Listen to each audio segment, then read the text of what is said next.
말씀하지 마십시오. 네. 그래서 이러한 내용으로 한다는 목차를 미리 공개했으니까 관심 있으신 분들은 신청을 해주시면 됩니다. 네. 그래서 하고 역사를 원래 위주로 해서 지금 계속 하려고 노력을 하고 있는데 굉장히 시국이고 하다 보니까 뜻대로 되질 않고 있네요. 근데 어쨌든 할 겁니다. 이렇게 준비를 해왔으니까 관심 있으신 분들은 나중에 신청해 주십시오. 그리고 이거 4부까지 있는 거요. 하루에 다 한다는 거 아니에요. 한 부당 한 달에 하나씩입니다. 예. 한 달에 하나씩 하는 거예요. 그래서 4부예요. 4개월 동안 하는 겁니다. 네. 이렇게 되는 거고, 목차를 미리 그래서 제가 보여드린 겁니다. 그래서 나중에 관심 있으신 분들은 많은 신청 바랍니다. 그 신청 방법이나 이런 건 제가 따로 공지를 할게요. 네, 일단 요렇다는 내용만 보여드린 겁니다. 그래서 오늘 늦은 시간까지 봐주셔서 대단히 감사합니다. 어떻게 좀 동심파괴 좀 되셨습니까? 친미자파하니까 막 와 그랬었는데 어떻게 이해가 되셨는지 모르겠습니다. 신청 방법이나 이런 거는 제가 나중에 공지할 겁니다. 네, 조만간 하겠습니다. 그래서 오늘도 수고하셨고, 또 내일 토요일 날 티르가 또 재밌는 이야기를 또 할 겁니다. 제 방송과 티르 방송은 연결돼 있어요. 네, 각자 바라보는 분야는 다르지만 사실 두 개가 다 연결돼 있는 거다. 그러니까 그것도 같이 연결해서 보시면 됩니다. 그래서 이번 미국 선거라든가 이런 거 연결돼서 또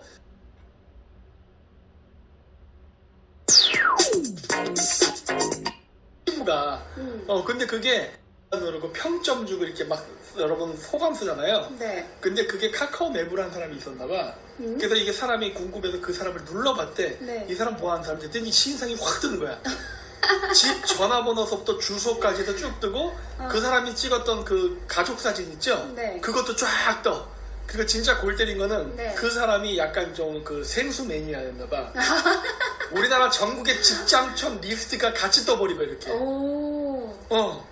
대단하다 진짜. 어떤 사람은 저 흥신소 사람이었는지 몰라도 네. 그 사람이 수집해놨던 그거 누구랑 누가 어느 모텔에서 불륜했다 이런 식으로 쫙 해놓고 이렇게 별표 체크해놓은 거 있죠, 지도에. 네. 그게 싹 드러나는 거예요. 그러니까 본인이 수집했던 정보가 입력을 어떻게 했는지 모르겠지만 거기에 다 수집이 됐다는 얘기죠. 그게 다 드러났다는 얘기예요. 만인한테 클릭만 하면 누구나 볼 수 있게. 야, 이건 진짜 심각한 보안 문제인데. 어떤 사람은 군기지 작업공사한 것들에 대해서 이렇게 체크를 해놨는데 네. 그게 그냥 그렇게 드러나버려요. 나도 기자가 진짜 군부대를 찾아가요. 오. 진짜 군부대를 찾아가서 그 네. 위치를 갔더니 진짜 거기 진지공사를 한 흔적이 있는 거야. 이거 국방 얘도 굉장히 국방 안보에도 큰 문제가 될 수 있는 건데. 그러니까 국방서부터 불륜 뭐 이런 것들이 다 드러나는 거야, 치부가. 근데 그게 카카오 기업이 몰래 지들만 취득한 게 아니라 그냥 일반에 공개가 돼버렸다니까. 얘네 뭔가 잘못 짰어. 아니면 이걸 계기로 해서 보안 이슈에서 이제 보안 업체들, 글로벌 보안 업체들이 들어올 수도 있는 계기가 될 수도 있겠네요. 뭐 여러 가지 핑계가 네. 되죠. 네. 여튼 카카오가 오늘 이거 터진 거 보고 빵 터졌습니다, 우리는. 저런 것도 다 떴어. 이러면서 네. 너무 웃겨요. 네, 여러분 그런 은밀한 리스트는 컴퓨터에다 기록하지 마세요. 그래서 웬만하면 저는 맵 사용하는 거는 위치 추적을 다 하는 거잖아요. 당연하죠. 잘 안 써요. 그래도 핸드폰 들고 다니면 어쨌든 추적은 됩니다. 어차피 스마트폰 쓰는 순간 되긴 되지만 뭐랄까 그래도 좀 일반인들이 접근하기는 어렵게 되죠. 뭐 전문가들이 이렇게 해서 와야지 일반인들이 보고서 내가 어디인지 찾기는 좀 어렵지. 그치. 얘네들은 이미 다 수집해 가요. 근데 쟤네들이 보안 체계를 왜 저렇게 해가지고 공개가 되게끔 했는지는 이해가 안 가는데 어쨌든 쟤네들이 지금 카카오는 돛댔어. 저 문제는 큰 문제예요. 네. 이런 걸로도 주식이 이제 흔들릴 수 있죠. 지금 털고 있을 땐가? 수학 시기일 수도 있고. 뭐 여하튼 카카오랑 네이버가 지금 국내에서 별로 사정이 안 좋습니다. 이거 구글이나 이런 애들이 우리나라 잠식하려고 이렇게 국내 기업들 까는 거 아니야? 뭐 그럴 수도 있죠. 근데 여기에도 사실 다 지분 들어가 있어요. 그 큰형님들 지분이. 그러니까 늘 들어가 있는데 좀 더 자기들이 직접 통치를 원하는 게 아닐까? 그럴 수 있죠. 간접 통치가 아닌 직접 통치. 우리 균형을 더 맞춰야 된다 이러면서 그럴 수 있죠. 하여튼 요즘 이제 그 스마트폰이나 디지털 시대에 사실 개인정보를 이렇게 100% 숨기는 건 사실 불가능해요. 그건 어쩔 수 없어요. 네, 그래서 어느 정도 감안은 하고 살 수밖에 없는데 너무 탈탈 털리는 건 좀 그렇잖아. 그치, 만인한테 전부 다 공유되는 건 좀 그렇죠. 어차피 털리는 거는 털리는 건데. 예. 그래서 여러분 온라인 활동하실 때 항상 이제는 신중하게 된다 말씀드리는 거예요. 이게 지금 특정 기업이 이제 수집을 한다. 이게 중앙 집중화되는 경우에 이게 요런 폐해가 있다라고 하면서 얘네들이 뭐 합니까? 블록체인상에서 탈중앙화 외쳤어요. 그런데 탈중앙화가 결국에는 얘네한테서는 탈중앙화인데 거대하게 보면 국제표준 기구들, 국제표준인 WWW 월드 와이드 웹이잖아요.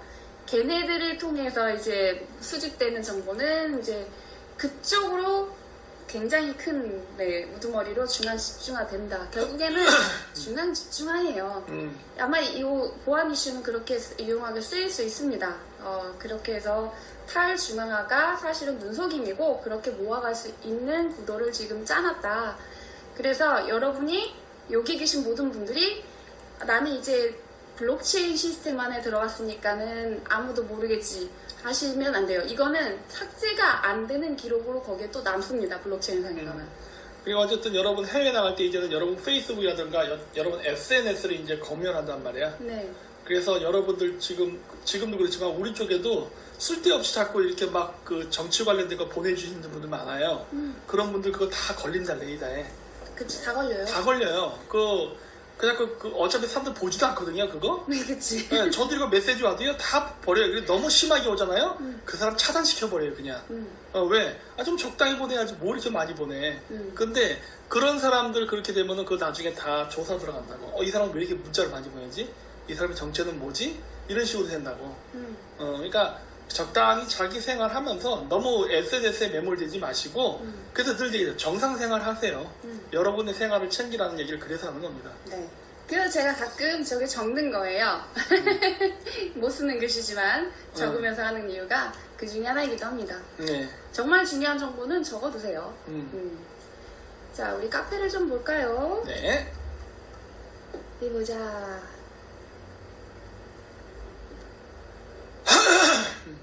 요즘에 이제 백신에 대한 얘기도 상당히 많이 올라오더라고요. 그래서 관심이 정말 많구나. 근데 이렇게 한 페이지에 본인이 이렇게 3개가 있다 라고 한다면 약간 글 쓰는 시간에 텀을 두셔야 돼요. 그래서 한 분이 여러 개를 게시물을 막 올리기 때문에 그거는 좀 자제해 주셨으면 좋겠습니다. 네. 제가 요거를 아까 봤는데 야, 이거 그림을 보니까 저는 애니메이션 안 좋아해요. 근데 그냥 뭐 귀여운 상상력을 자극하는 모험? 재밌겠다 하면서 그냥 들어가 봤어요. 토끼 여자 좋아. 일본 만화야. 토끼 여자예요? 토끼 여자? 그래, 귀가 있네. 그래서 이렇게 쭉 그냥 내렸어요. 아, 일본 거구나. 그래서 이렇게 쭉 봤는데 그림체는 내 스타일은 아니네 이러면서 쫙 이렇게 봤는데 마지막에 여기 이제 세계관을 담은 맵이 나오더라고요. 근데 이 맵이 그 박사님께서 말씀하셨던 그거 있잖아요. 여성의 거시기랑 해서 인체를 이렇게 묘사를 했더라고요. 이게 이 만화의 세계관에 들어있는 거더라고요. 너무 놀라워서 이것도 보고. 일본은 이런 만화 많아요. 여기 딱 그 생식기 아닙니까? 생식기 여자 모양이? 야, 이거 어떻게 이렇게 표현할 수가 있지? 일본 만화 이런 게 너무 많으니까 사람들이 몰라서 그런데 네. 제가 이제 어렸을 때 봤던 독수리 오용제도 네. 그 음양오행설에 기반해서 만든 겁니다. 독수리 오용제가요? 네, 독수리 오용제. 그래서 나고 그 피닉스, 네. 불사조 사상 같은 거 있잖아요. 네. 그런 거 거기 있고 그다음 또 뭐가 있냐면 세일러문. 세일러문도 음양오행 사상에 의해서 만들어진 거예요. 세일러문까지? 그럼 세일러문 달이잖아요. 네. 그래서 그 여자 주인공은 달을 상징하고 그 턱시도 가면맨인가 뭔가 몰라요. 있어요. 그 세일러문 도와주네. 걔는 태양. 그 다음에 이제 거기 보면 비너스, 주피터, 머큐리 이런 식으로 해서 5개 행성이 나오죠. 그래서 월화수목금토에서 7개. 맞아, 그랬던 것 같아. 네. 그래서 그거 우주 전체 별자리 그걸 기반으로 해서 만든 것이고 그 다음 또 뭐가 있어? 되게 많은데 그 자기가 원피스. 원피스? 원피스도 그러한 내용이고 물론 원피스는 또 프리메이슨 사상도 같이 있어요.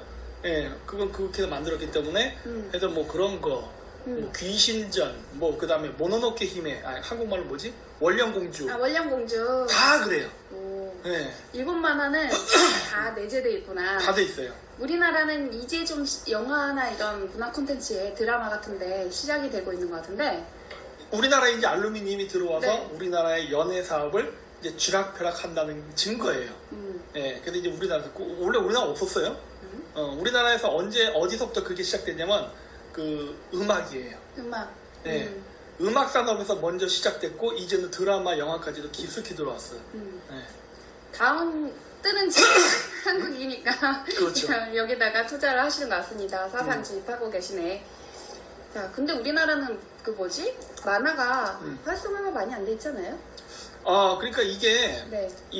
앞으로 이제 어떻게 될 거냐면은 일본 때는 애니메이션이 진짜 극한으로 발전을 했어요. 네.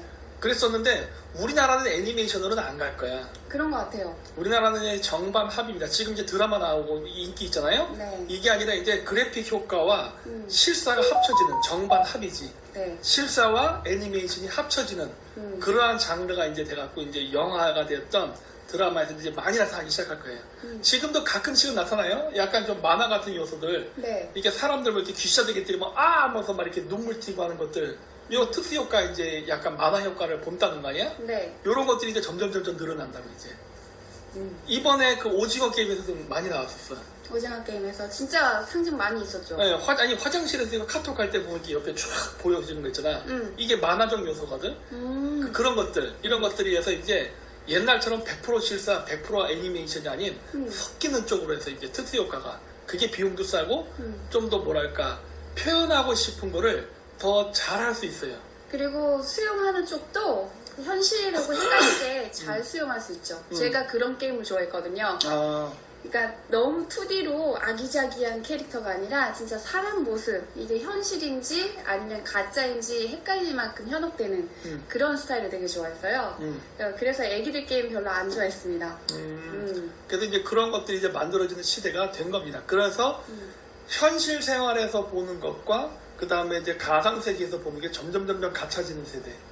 그래서 내가 가상세계에 있는지 현실 세계인지 알기 애매할 정도로 이제 가까워지는 그런 시기가 오는 거예요. 네. 네. 참 재밌는 시대가 오는데 우리가 좀 더 굉장히 뭐랄까 선진화된 그러한 문화 콘텐츠를 홍보할 수 있게 된 것 같아서 기분은 좋습니다. 2D 만화는 한계가 있어요. 2D는 한계가 있죠. 한계가 있어요. 그렇기 때문에 저는 뿌듯합니다. 이 부분은. 네. 물론 지금 이제 백신으로 인해서 다들 고통스러워하고 계신데 이 시기가 과도기가 지나면 괜찮을 거라고 보고 있어요. 네. 우리나라는 성장 가능성이 매우 많이 있습니다. 그 요소가 있고 그것 때문에 우리나라를 키워주기도 하니까요. 본인들이 여기에서 투자해서 얻을 게 많기 때문에. 네. 자, 이제 그러면 슬슬 시작해 보도록 하겠습니다. 오늘의 방송 주제는 이거죠.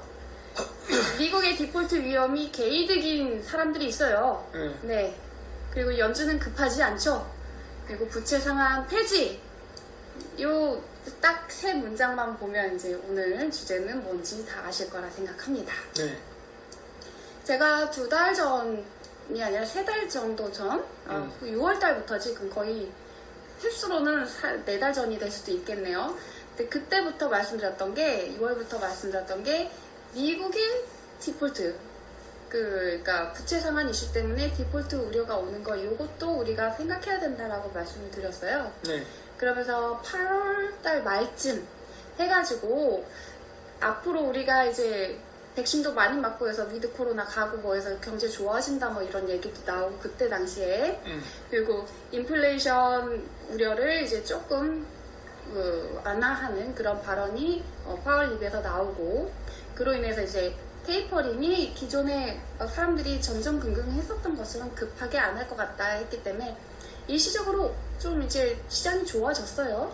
그때 이제 화이자 정식 승인 것도 있었죠. 그 이벤트도 있었고 그래서 올랐는데 물론 우리나라 시장은 쇼커버링도 들어오고 하면서 반등이 있었습니다. 반등 플러스 그 이벤트들이었던 거예요.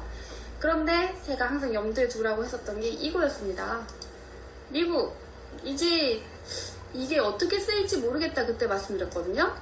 이게 나쁘게 쓰이면 미국이 재정정책을 확장하기 위한 도구로 쓰일 수 있다. 델타 변이랑 이 부채 상한 이슈가 그때 말씀을 드렸었어요. 근데 나쁘게 쓰이게 시장을 많이 이렇게 흔들 것이다. 나쁘게 쓰면. 근데 웬만하면 그냥 넘어갈 것 같다. 좋게 했었는데 그거 아닙니다. 이게 빅피처가 있어요. 보니까. 네. 네, 그 빅피처가 있어서 그게 뭔지 한번 같이 보도록 하겠습니다. 그러죠. 네, 다들 뭐 비명 질러셨을 것 같아요. 1000수닥이 깨졌죠? 야, 천이 깨지는 경우도 나타나는구나. 네, 그래서 1000수닥 다시 올라갔네 했는데 1000수닥이 깨졌어요. 깨져서 놀라워. 지금 980이었나? 그 정도 되는데, 여기 이제 글로벌 경기 둔화 우려 탓이다 했는데, 제가 그때 언제야 3300 딱 코스피 찍었을 때, 그때 이후로 이틀 정도 뒤였나? 요쯤 해가지고, 이거 3300 찍고 내려오는 그림이다. 그랬어요. 근데 쌍봉을 찍고 내려오니까는 사람들이 조금 헷갈렸을 거예요. 그때도 그래서 말씀드렸던 게, 조심하셔라라고 했는데, 말 안 듣고 계신 분도 계셨고, 말 잘 들어서, 수익 보신 분도 계시고 하시더라고요. 근데 어차피 그 결정은 다 개인이 하는 거니까. 근데 이때 이후로 회복 못하죠. 이때 이후로 회복 못하고 이때 진짜 떨어지는 칼날이었어요. 너무 공포스러웠죠. 그래서 여기서 쇼커버링 들어오고 이때 제가 말씀드렸던 게 아직 방향성이 결정이 안 됐다고 했어요. 화이자 이슈나 이런 것들 나왔어도 근데 여기 장대 한번 보이니까 또 여기 낚여 들어간 분 계실 거예요. 근데 어떻게 됐어요? 그냥 다 흘러내려서 더 아래로 빠졌잖아요. 이럴 때는 조심하셔야 되고 거래량이 없잖아요. 일단 거래량이 많이 부족하기 때문에 그냥 쉬시라고. 그리고 여러 가지 요소를 봤을 때 대출 규제라던가 금리 인상이라던가 이런 것들 봤을 때 절대 지금 시장이 우호적일 수가 없다. 그리고 이제 패닉 대출을 받으신 분들이 투기 수요가 있을 수 있다. 반짝. 그것도 얘기를 했었죠.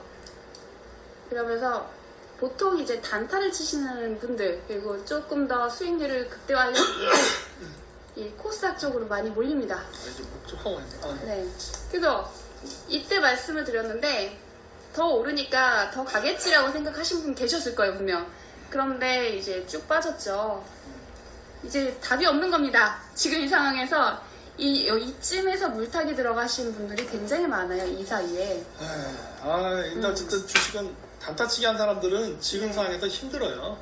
사실 진득히 기다리고 좀 해야 되는데 이게 사실 한 달 한 달 먹고서는 생계다 보니까 그치. 어떻게 보면은 제가 봤을 때 어쩔 수 없는 선택일 수도 있는데 안타까워요. 거래량이 진작 알려주시지 울고 계시네. 아이고 안타깝습니다. 예, 알려드렸는데 거래량 분석 다 해가지고 알려드렸었는데 못 보셨나 봅니다. 그래서 이렇게 된 이상은 이제 장투로 가시는 거죠. 물려가지고 많이 물려가지고 그런 분들이 꽤 있으실 거예요. 근데 반등 있었을 때 나오신 분들은 정말 현명한 거다라고 생각합니다. 네, 안타깝습니다. 어쩔 수 없어요. 네, 말씀드렸는데 들어가셨으면 어쩔 수 없죠. 이게 다우존스입니다. 미국도 상황이 안 좋아요. 이때가 뭐였냐면 제가 이때쯤에서 이제 그 방향성의 결정이 안 됐고 앞으로 상승보다는 하방의 압력이 너무 크다. 그러면서 이제 관망하시라고 이때도 계속 말씀드렸었어요. 이때부터 말씀드렸죠. 그래서 이제 요때 빠지기 시작한 게 사실은 대부분은 경기 둔화 때문이에요. 경기 둔화 요소가 나올 때마다 찌끔찌끔 빠지고 저렇게 빠지고 하다가 이때 어떤 일이 일어났느냐 이게 뭐냐면 요건 화살표가 없구나. 이쯤 해가지고 그게 터집니다. 이날 하방 이게 뭐였지? 이슈가 감에 까먹었는데 그리고 나서 요때 또 이제 오르다가 요때 빠진 게 뭐냐면 부채한도 그 이슈예요. 그게 부결됐어요. 부채한도 증액이랑 그 유예하는 법안이 부결이 됩니다. 그러면서 저기 쭉 빠진 거예요. 그리고 나서 이렇게 쭉 빠지고 나서 오늘은 이제 좀 반등이 있었더라고요. 제가 그래서 이거를 첨부할까 하다 그냥 귀찮아서 냅뒀어요. 다시 한 요 정도는 회복했습니다. 얘도 마찬가지고 경기 둔화에 대한 이슈들에 굉장히 민감해요. 이때 말씀드렸는데 그 이후로 더 가지 못했죠. 네. 그리고 부채 한도에 대한 이슈 자체가 지금 상당히 크게 나가고 있어요. 우리가 관심을 가졌어야 되는데 안 갖고 계신 분들이 계셨어요. 시장에서 우리도 이제 뉴스가 그렇게 많이 안 났거든요. 혹시 뉴스 검색하다가 우리나라 뭐에서 미국의 부채 한도 부채 상한 유예라든지 증액에 대한 부분 뉴스를 보신 적 있으세요? 그러니까 크게 메인 뉴스로 다루지 않아요. 네. 그러니까 지금 우리나라는 지금 선거 때문에 거기에 다 집중돼 있다고.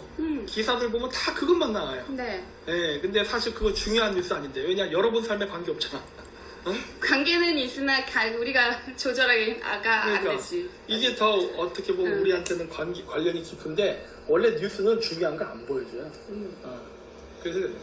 그래서 요거를 섞어서 보여드렸으나 그 내용들이 또 이제 진행이 되는 게 해석이 안 되는 분도 있으시고 하니까 그거에 대한 얘기를 좀 전에 했었던 것도 참고를 해서 보세요. 네. 그리고 오늘 그 FOMC 9월달 거 성명서에 대해서 얘기를 좀 하겠습니다. 길지 않게 딱 짧게요. 지난번에 FOMC 회의로 그거 번역했던 거 생각하면은 다 곧했어요. 네. 여기에 내용 보면 달라진 게 거의 없어요. 내용을 다 봤을 때 백신 접종 진전과 강력한 정책 지원으로 이 부분부터 한번 색깔 읽어주시겠어요? 네. 백신 접종 진전과 강력한 정책 지원으로 경제 활동과 고용 지표가 계속해서 강화되고 있다. 코비드-19 확진자 증가로 인해 회복 속도가 느려졌다. 인플레이션은 주로 일시적인 요인이 반영돼 상승했다. 경제의 진로는 바이러스 경과에 달려있다. 백신 접종 진전은 공중보건 위기가 경제에 미치는 영향을 계속 감소시키겠지만 경제 전망에 대한 위험은 여전히 남아있다. 위원회는 장기적으로 최대 고용과 인플레이션 2% 달성을 하려고 한다. 진전이 예상대로 광범위하게 계속된다면 위원회는 자산 매입 속도를 완화하는 것이 곧 보장될 것으로 판단한다. 통화정책의 적절한 입장을 평가할 때 경제 전망에 대해 들어오는 정보의 암시를 지속적으로 관찰할 것이다. 네, 여기 뉴스 봤을 때 FOMC에서 연준에서 지금 당장 11월에 그 테이퍼링 할 거래 막 이렇게 해서 뉴스 나온 거 되게 많이 보셨죠? 그 메인에 막 그렇게 뜨죠. 그쵸. 지금 당장 할 것처럼 이렇게 당장 할 것처럼 얘기한 게 벌써 4개월째입니다. 아니라고 했죠. 이 사람들은 어느 정도 인플레이션은 감수하겠다는 입장이라고 말씀드렸어요. 달라진 게 거의 없고 이 부분이 바뀌었습니다. 주요 이제 핵심으로 보면 진전이 예상대로 광범위하게 된다면 계속된다면 경제 회복을 말하는 거예요. 최대 고용하고 인플레이션 2%. 위원회는 자산 매입 속도를 완화하는 것이 곧 보장될 것으로 판단한다. 곧쓴이라는 말이 들어왔어요. 곧 보장될 것으로 판단한다. 이 부분으로 바뀌었는데 이것도 사실은 정확한 그 시점도 나오지도 않았고 그냥 곧 이렇게 할 거라고 생각해. 그렇게 판단해라고 얘기한 거지. 구체적인 구체화 시키진 않았어요. 그래서 게시를 하는 일정이 어차피 일정은 이분들이 11월 아니면 내년 초 정도 될 거다. 11월, 12월 내년쯤 되겠네. 올해는 그냥 지나가고. 그렇게 말씀을 드렸는데 그냥 계획표대로 가는 거예요. 계획표대로. 사람들 얘기하면 그래 이런 뉘앙스예요. 다른 것도 달라진 게 없죠. 그리고 변수 델타 변이 백신 접종률 요거다. 여전히 경제 진로가 바이러스의 경과에 달려있다. 이 얘기하잖아요. 달라진 게 없어요. 그리고 이 사람들이 인플레이션을 어느 정도 감소한다고 그 전에도 말씀드렸는데 요거 똑같은 말 하는 거예요. 높은 인플레이션과 구인난이 예상보다 더 오래 지속된다. 그렇다고 당황하셨어요, 고객님? 당황한 그런 것도 아니고 사실 이 사람들 하던 얘기예요. 그 정도 해서 우리가 과거에 인플레이션의 2% 이상을 그 목표를 했었는데 그게 지속이 안 돼서 그때 양적 완화도 한번 하고 했는데 그러니까 이번에는 좀 더 다른 방법을 쓰겠다 그 말씀 드렸잖아요. 그래서 MMT에 대한 얘기도 했고요. 그래서 이 사람들이 지금 여기 보면은 오래 지속될 수 있다라고 얘기를 하지만 이거가 급하니까 당장 금리 올려야 돼, 선호를 올려야 돼 이런 얘기 안 합니다. 네, 사람들이 얘기해도 그 일시적이야라고 얘기해요. 일시적이야. 그리고 지금 미국이 경기가 이제 백신을 많이 맞아서 굉장히 좋아지는 게 아니라 좋아지는 그 측면에서 뭐 많이 조명을 받고 있지만 소비자 신뢰 지수가 하락했어요. 최저 수준으로 7개월 만에. 그래서 델타 변이의 그 영향을 안 받을 수가 없고, 이분들도 뭘 얘기를 했느냐면 연준에서 원래 기존 그 올해 실업률을요 4.3%로 잡고 있었는데 4.8%로 바꿨습니다. 수정했습니다. 그러니까 내가 병 걸려 죽을 것 같으니까는 사람들이 직장을 그만두는 대면 업종 같은 경우는 그만두는 사람들도 꽤 있고 하기 때문에 지금 노동력이 딸려요. 네. 그런 상황입니다. 이거 뭐 말씀 전에도 드렸었던 부분이고. 네. 네. 그렇게 했기 때문에 미국도 지금 경제 회복이 원활하게 싹 다 되고 있지 않다. 그리고 저 사람들이 말하는 인플레이션의 일시적이라는 것은 우리가 생각하는 한 달이 아니에요. 우리가 생각하듯이 그 짧은 타임이 아니에요. 제가 봤을 때는 깁니다. 좀 길게 가져가야지 공급망 변화에도 효과가 있어요. 지금 전부 다 비대면 시스템으로 강제 바꾸는 거 아니야? 강제 조정. 그러니까 네. 아직도 사람들이 지금 코로나 풀면은 옛날 생활로 돌아가려고 벼르고 있는 사람들 많잖아. 네. 그러다 보니까 그걸 못하게 지금 하려고 하다 보니까 좀 더 쪼겠네. 그래서 우리가 이제 백신 많이 맞으면 서서히 좋아지고 재개가 될 거는 맞습니다만 그게 우리가 엄청나게 낙관적으로 볼 만한 건 아니다. 지금은. 그렇습니다. 네, 천천히 봐야 된다는 겁니다. 왜냐면 우리는 급한데 저 사람들이 안 급해요. 쟤는 급할 이유가 없지. 네, 지금 하고 있는 행동을 보면 전혀 급하지가 않아요. 그리고 여기 봤을 때 소비자 신뢰 지수가 7개월 만에 최저라고 했죠? 네. 예측보다 많이 하회하고 있습니다. 네, 계속해서 7개월 연속 그런 상태죠. 그렇기 때문에 전망이 그렇게 썩 좋지 않으니까 시장에 무리하게 접근을 할 필요도 없고 조급한 마음을 가져서도 안 된다는 입장입니다. 네. 그리고 FOMC 회의 일정이에요. 11월 2일에서 3일이니까 한 달 뒤입니다. 한 달 뒤 7번째 올해 회의를 하게 되어 있고 12월 달에는 14일, 15일이 남아 있습니다. 올해는 이렇게 2번 남았죠. 네. 근데 내년 2월이 파월이 이제 임기가 끝나요. 네, 그 전에 뭔가를 조치를 하려고 할 수도 있겠다라는 생각이에요. 왜냐면 민주당 내에서도 이제 반대하는 사람이 있어요. 파월을. 그래서 좀 더 CBDC의 우호적인 그 레이너드라고 하는 여자 있죠. 그 사람은 이사로 밀고 있습니다. 연준 의장으로 밀고 있어요. 그리고 카페에 요분이 요거를 대신 올려주셔가지고 제가 피곤하게 따로 안 봤습니다. 네. 9월 30일에 파월이 이제 그 어디에서 연설을 했어요. 22였을 거예요. 22 포럼이었을 거예요. 네. 그 연설한 거를 이렇게 해석을 해주셨더라고요. 근데 사실 이 내용 보면 별다른 거 없습니다. 그냥 작년하고 저번하고 비슷한 얘기 반복하고 있는 거 아니야 지금? 네, 반복하고 있어요. 네. 그래서 별다른 거 없네. 그리고 파월이 CBDC에 대한 입장 지난번에 말씀드렸듯이 신중해야 된다 정도. 그러니까는 우리가 급하게 할 필요 없다 정도의 내용은 들어있고 급진적으로 뭐 바뀐 건 없어요. 그리고 이 사람들이 늘 얘기하는 건 얘네들은 계획이에요. 내년까지 그 인플레를 극복할 수 있다. 내년까지 지속되고 결국 극복할 것이다. 그 얘기를 하고 있습니다. 근데 이 안에는 사실은 글로벌 공급망 재편이 들어가 있기 때문에 이 타임 스케줄을 맞춰놓은 거라고 저는 생각해요. 많은 것들이 그걸 가리키고 있어요. 이 과정이 없으면 중국이 공급망을 내놓을 수가 없습니다. 이 과정이 있어야 중국이 이제 공급망을 내놓는 거예요. 이 인플레 중에 원인 중에 하나가 뭔지 아십니까? 뭐예요? 공급망 병목 현상. 그러니까 원래는 전 세계의 공장이 중국이란 말이에요. 맞아요. 근데 중국이 어떤 일을 겪었죠 지금? 지금 뭐 자연재해서부터 뭐 요즘 전기도 부족하고 뭐, 네.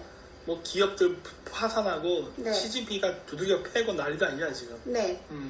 그렇게 해서 중국이 자국 기업들이 망해 나갔고 첫 번째로는 그 다음에는 해외에서 거점 투자했었던 사람들, 생산기지로 삼았던 사람들, 그 기업들이 빠져나가게 되는 계기를 다 만들어줬어요. 그리고 상반기에 5월 달에도 어떤 일이 있었습니까? 그때 갑자기 엄청난 원자재 인플레가 왔었죠. 발생해가지고 여기서 한계 기업들 다 나가 떨어졌거든요. 네. 규제 리스크뿐만이 아니라 거기서 그러면서 1차적으로는 중국 그 공장들이 문을 닫게 되고 그 한계 기업들, 그리고 이번에 전력난이 있으면서 중국이 이제 거기에다 공장 지어놓은 사람들이 야 이제 우리 거점 옮겨야 되겠다, 딴 데로 그쵸. 옮겨야 되겠다, 이런 상황이 돼버린 거예요. 근데 이게 전력난이 이번이 요게 일시적인 게 아니라 지속이 된다, 여러 차례 된다, 그러면 빠질 수밖에 없죠. 그걸 지금 만들어내는 그 안에 그림이 있기 때문에 당연히 공급망의 병력 손상이 당장 해결이 되지 않고 이건 인플레이션을 유발하는 요소가 돼요. 그 중국에서 네. 지금 정전 부족 사태 일어났잖아요. 네, 저 정전 부족이 장기화되면 어떤 일이 발생하냐면 민영 기업은 결국 떨어져 나가요. 버틸 수가 없잖아. 민영 그렇죠. 기업은. 그럼 누가 사냐? 국영 기업만 살아남아요. 네, 국영 기업은 운영을 해야 되니까. 그럼 민영 기업 떨어져 국영 기업만 남잖아요. 중국의 전력 부족 현상은 국영 기업의 숫자를 늘리고 민영 기업의 숫자를 감소시키는 일이 발생할 거예요. 네, 저렇게 되면 어떻게 되냐? 국영 기업이 많으면 경쟁력이 떨어져요. 네, 맞아요. 네, 그래서 외국 자본 기업들이 있죠? 음. 이런 외국 기업들이 들어오게 되면 동종에서 경쟁하게 되면 무조건 나가 떨어지는 구조로 가요. 맞습니다. 네, 그러나 없앨 수는 없다. 왜? 국영 기업이 지금 안고 있는 그 고용자 수가 너무 많아. 그래서 이거 포기 못 하는 거예요. 네, 그래서 중국이 진짜 경제가 정말 어려워지고 있어, 지금. 네. 헝다그룹도 지금 국가 차원에서 개입을 해서 구조조정에 들어간다. 그래서 질서 있는 디폴트가 있을 것이다 라는 얘기가 나오죠. 그런 거 봤을 때 질서 있는 디폴트? 정말 아름다운 표현이다. 아름다운 표현이죠. 아, 좋아, 좋아. 그렇기 때문에 중국이 결코 좋은 그림은 아니에요, 지금. 그 그림을 파일을 뺏어가는 그 그림입니다, 미국이. 네. 미국으로 공장이 생산기지가 또는 생산할 수 있는 그 플랫폼, 이런 것들이 다 이전해 가는 그 과정입니다. 물론 공장을 베트남이나 다른 곳으로 주변국으로 옮길 수는 있지만 많은 것들을 미국 쪽으로 이전을 하려고 하는 계획이다, 그림이다라고 보고 있어요. 그리고 연준이 쓴 곧 저거 이제 테이퍼링 할 것 같으니까는 그렇게 얘기를 했으니까는 당장 11월에 하겠지? 라고 생각할 수도 있습니다만 그거는 불확실해요. 물론 11월 적절하고 12월도 적절하다고 생각해요. 저 사람들 타임 스케줄에 이미 올해 연말 아니면 내년 초가 있었으니까 제가 여러 달 동안 말씀드렸듯이. 그런데 그동안 계속해서 매파적인 발언을 했었던 사람들 있죠. 4월 달부터 야 우리 이거 인플레이션 심하니까 테이퍼링 해야 돼라고 외쳤던 사람들. 그 연준 이사들 중에 하나. 그러니까 지역은행 총재지, 지역 연준 총재들. 그 사람들 2명이 낙마를 해요. 왜냐? 부적절한 주식 거래에 연루가 돼서 그 후폭풍으로 내려오게 됩니다. 원래 있었던 자기 임기보다 더 빨리. 네. 그렇다면 통화 정책에는 어떠한 영향을 미칠까? 그리고 테이퍼링에는 어떠한 영향을 미칠까에 대한 생각도 우리가 해봐야 돼요. 왜 하필 이 타이밍에? 그렇게 생각 안 하세요? 저 사람이 잘려나갔다는 것은 저 매파라 한다고 공화당 출신이에요, 그러면?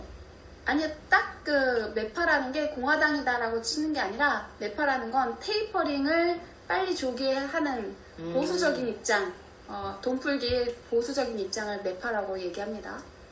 네. 정적 제거한 것 같은데? 정적 제거일 수도 있고 지금 자기 의결권에 지금 네. 자기 어젠다가 하려는 방향이 어긋나니까 네. 미리 쳐낸 것 같은데 그냥. 그런 사인으로 봐요. 그래서 요거 테이퍼링이 당장 11월 달에 게시한다고 안 나올 수도 있겠네 라는 생각 듭니다, 저는. 그래서 Music play model. 저기 큐즈 번호편 저기서 한살이라고요. 그때 또 계속 불어날 거예요. The Bluetooth device is ready to pair. 뉴스에서 자기네들이 부각시켜서 나오는 것들. The Bluetooth device is connected successfully. 있습니다. 자, 그리고 우리나라 기준금리도 오늘 추가로 인상할 수 있다라는 얘기가 나오고 있잖아요. 이 스케줄도 한번 봐두세요. 그래서 금융 안정에 있는 빨간색이고 나머지는 통화정책 방향 결정회의인데 이제 며칠 안 남았어요. 열흘 뒤에 한번 회의가 있습니다. 네, 이때를 한번 주시해서 이것도 보셔야 되고, 그러니까는 지금 투자는 섣불리 하시지 말란 얘기입니다. 지금 사실 워낙 네. 불투명한 상태라서 네, 섣불리 움직이면 안 돼요. 그러니까 누구도 미래를 알 수가 없잖아 지금. 그러다 보니까 진짜 사실 지금 조심해야 될 시기예요. 그러니까 우리가 이제 빚을 없애야 된다. 빚을 없애야 된다. 음. 단타 치지 마라. 단타를 조금 먹으려고 들었다가 물리면 얼마나 속상하겠습니까. 그래서 결국에는 강제로 장토하게 되는, 손절 잘 못해요 사람들이. 그렇게 쉽지 않습니다 사람들 심리가.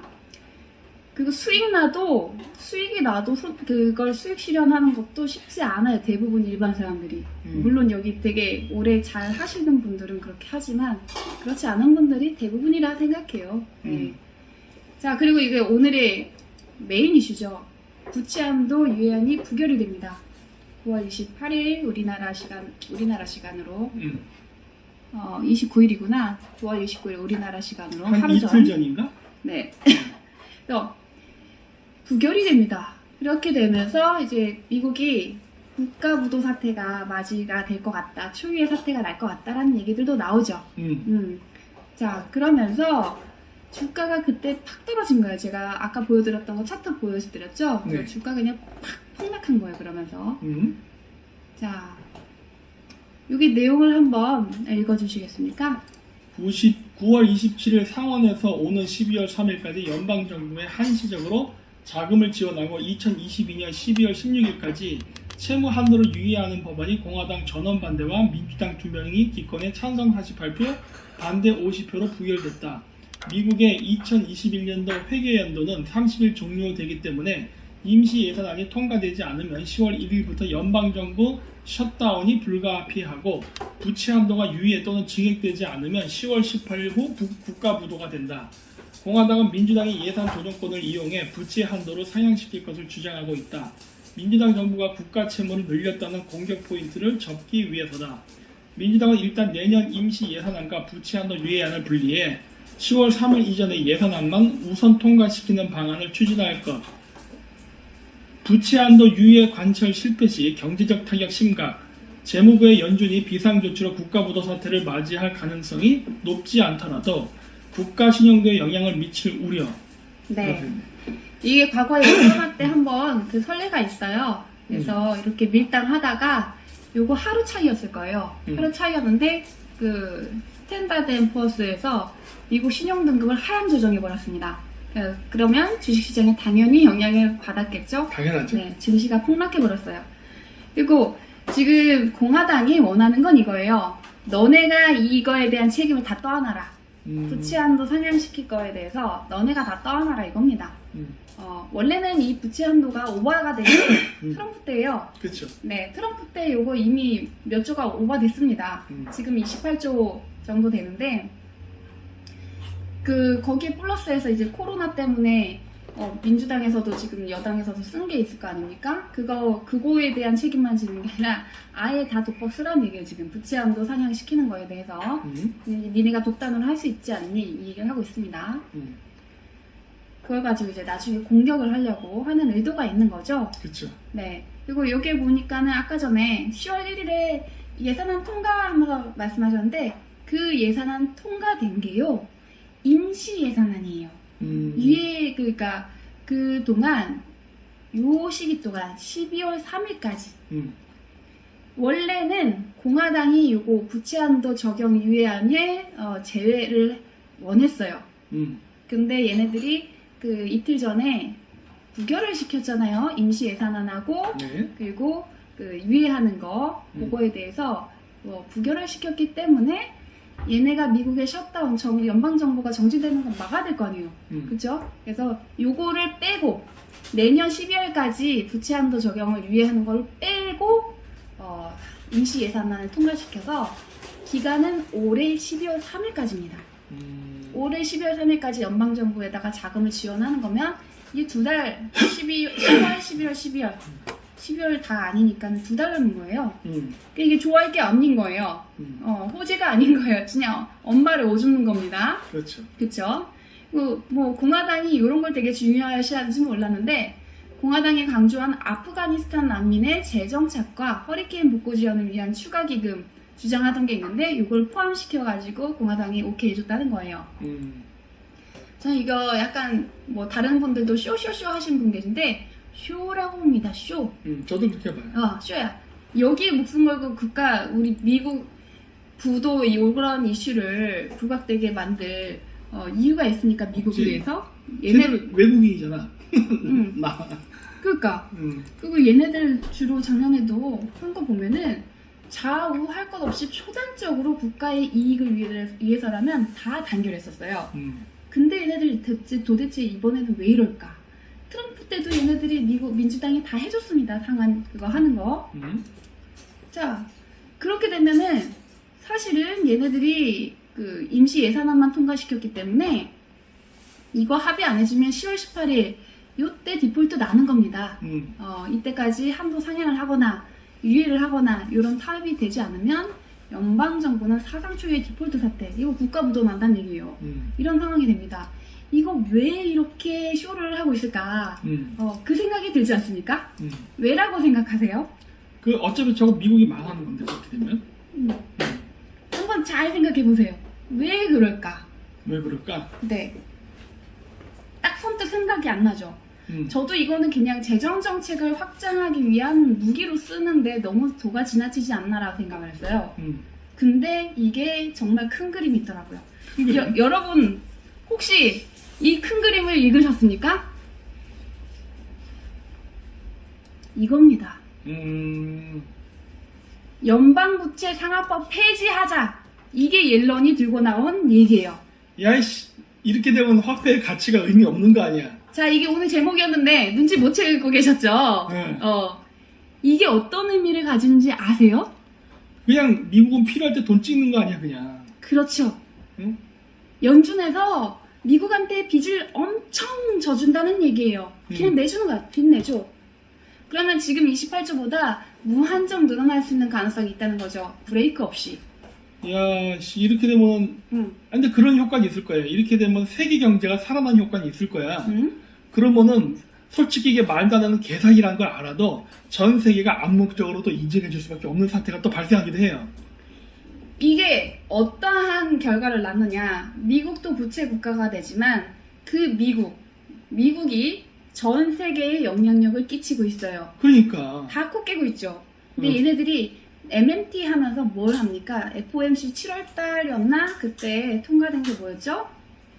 얘네들이 연준에서 통과된 것 중에 하나가 너네 미국의 국채를 팔지 말고 니네가 달러 빚을 우리가 저희로 해줄 테니까 달러 빚을 이걸 상설로 해놨단 말이에요. 상설로 항상 할 수 있게. 그렇다면 전 세계 빚을 수출하는 거예요. 이 미국 자체가 세너리지 효과라고 해서 자기네들이 무한정 찍어내도 돈을 찍어내도 이걸로 인해서 화폐 가치가 하락하는 그런 단계로 가는 게 아니라 전 세계로 달러를 다 뿌립니다. 그러니까 이건 씨 완전 개사기인데 문제는 이거를 하게 되면 세계 경제는 살아날 거예요. 그러니까 다 알아도 뭐 어쩌겠어 따라가야지 이렇게밖에 갈 수 없는 상황이 되는데 그 과정 속에서 어떻게 된가 엄청난 달러가 나왔기 때문에 이제 지역 화폐는 의미가 이제 유명무실해지고 후진국일수록 솔직히 지역 화폐는 의미 없어지고 그쵸. 달러가 그 자리를 다 메꿔버리는 거 아니야. 그렇죠. 이거 지금 그렇게 가겠다는 거 아니야. 네. 드디어 단일 화폐 세계 단일 화폐 시연이 어쩌면 이거 잘하면 내년에도 일어날 수 있는 거 아니야? 그렇죠. 얘네들이 CBDC를 하기 전에 달러라이제이션은 전 세계적으로 굉장히 최대한 하려고 하고 있는 게 많은 곳에서 보입니다. 근데 이걸 보는 순간 이 그림 때문에 단순히 재정 확대가 아니라 이 그림 때문에 이런 무리수를 두는구나 라는 생각을 했어요. 하지만 이게 그냥 하게 되면 국제사회에서 비난을 받으니까 네. 마치 미국 내에서 민주당과 공화당 내에 정쟁 이슈인 것처럼 보여주고 있는 거네. 그렇죠. 이거 미국이 이렇게 해봐 이거 다른 나라에 반발할 거야. 얘 사기꾼들하고 하고. 근데 그게 아니라 이거 미국 내에서 정치적 혼란. 네. 트럼프라는 또라이가 초과 예산 선서 난리가 났고 민주당이 뒷감당하기 싫으니까 막 네가 잘했는데 내가 잘했는데 공방 속에서 이거를 중지하는 것처럼 하면서 야 그러면은 이제 체험 펼쳐 이렇게 하는 것처럼 보이지만 사실 그게 아니죠. 그렇죠. 진짜는 뭐야? 우리가 줬댄 거지. 이걸로 인해서 사실은 이거를 자기네들이 관철시키기 위해서 기초를 지금 던진 거잖아요. 이 과정에서 일반 사람들이 경제적인 고통을 받을 수밖에 없어요. 경기가 어려워야 명분이 생겨요. 당연하지. 그 주식시장도 나빠져야 명분이 생겨요. 야 지금 시장도 안 좋고 사람들도 지금 먹고 살기 힘들고 우리가 이거는 다 해야 돼. 어떻게 할 거야? 그렇게 나오지. 그건 이거 외에 방법 있어? 이런 식인 거지. 야, 이씨 이렇게 해서 경제 돌려야지 이런 식으로. 그러니까 다 알면서도 이거 결국 따라갈 수밖에 없는 구조로 지금 가고 있다니까요. 이건 사기잖아. 하지만 사기야. 사기지만 응. 어쩔 겨 이렇게 된단 말이야. 이거 외에 다른 방법 없잖아. 왜 2008년도에는 중국이 자기 그 쌈짓돈을 풀었어요. 네. 외환 벌고 풀어가지고 세계 경제를 돌렸지만 지금 세계 경제를 돌릴 수 있는 나라가 어디 있어? 미국밖에 없어요. 그러니까 미국도 보유한 건 없잖아. 결국 뭐 연방은행에 돈을 그냥 돈 싸질러 주는 이거 외에는 방법 없는 거야. 맞아요. 중국도 지금 그지잖아요. 음. 그러니까 이거 외에는 방법 없잖아. 그냥 이렇게 해 하는 거죠. 그 그림을 지금 만든 겁니다. 이런 욕, 욕하시려고? 존경합니다. 욕하시려고요? 야 이거는 대단한 이런 엄청난 개사기를 진짜. 어? 야. 이게 지금 이번에 안 된다고 해도요. 이거는 기초 초석을 던진 겁니다. 근데 이거는 결국 갈 거예요. 왜? 전 세계가 지금 불황에서 이 늪에서 벗어나려면요. 돈이 돌아야 돼요. 맞아요. 근데 이거 이 방법밖에 솔직히 없어. 솔직히 얘기하면. 큰일 났어. 결국에는 저걸 관철시키기 위해서 이 그림들을 짜놓은 게 보인다. 아주 똑똑하시고 스마트하시네요. XX라는 그런 것들이 이제 좀 나올 수도 있는데 어쩔 수 없죠. 우리가 설계할 수 있는 건 아니니까. 단일 화폐는 이미 완성된 거예요, 진짜. 이렇게 하면은. 그렇죠. 이렇게 해가지고 전 세계가 달러라이제이션이 이제 충분히 된 다음에 CBDC 디지털 달러 체계로 더 전환이 되면 그때는 CBDC를 함으로써 오는 리스크를 다 상쇄하고도 남아요. 그래서 왜냐면 미국 달러는 전 세계 경제 체계에 전부 다 꽂아 있고 원유부터 물부터 연동이 안 된 데가 없어요. 전자화폐도 지금 달러화 하고 있잖아요. 그렇죠. 뭐 가상화폐 같은 경우도 암호화폐 같은 경우도 스테이블 코인을 하는데 기본이 어딥니까? 달러 베이스. 무조건 달러예요. 그래서 제가 말씀드렸죠. 달러 본위제다 이건. 디지털 달러 본위제로 가고 있는 거다. 아니 솔직히 지금 있는 전자화폐 중에 네. 달러로 치환이 안 되는 전자화폐 있다. 그럼 누가 살 거야? 안 사지. 안 사지. 그럼. 달러는 전환된다는 전제 조건하에 사는 거거든요. 그럼요. 한번 생각해보세요. 얘들 중국에서 만들었어. 위안화로밖에 대치가 안 된다. 안 사. 안 사. 그런 전자화폐 필요 없는 거예요. 그럼. 달러화에 좀 달러화. 사람들이 단일 화폐가 생긴다니까 뭔가 이렇게 구름을 잡는데 달러. 얘가 천하통일해버리는 거예요 지금. 네. 자, 그래서 그러면은 금융시장에 어떤 영향을 주는 요인이 뭐가 있나 한번 따져보겠습니다. 네. 첫 번째, 델타 변이로 인한 경제 회복도나 이거는 몇 개월 동안 말씀드렸죠. 그때 6월 달에 뭐 파우치나 미국의 이 주요 인사들이 뭐 10월 달에 주 종목이 될 거다 델타 변이가 그때 힘들 거다 했는데 제가 그때 말했죠. 7월 달이 될 거다. 당장이 문제다. 근데 진짜 7월 달로 더 왔어요.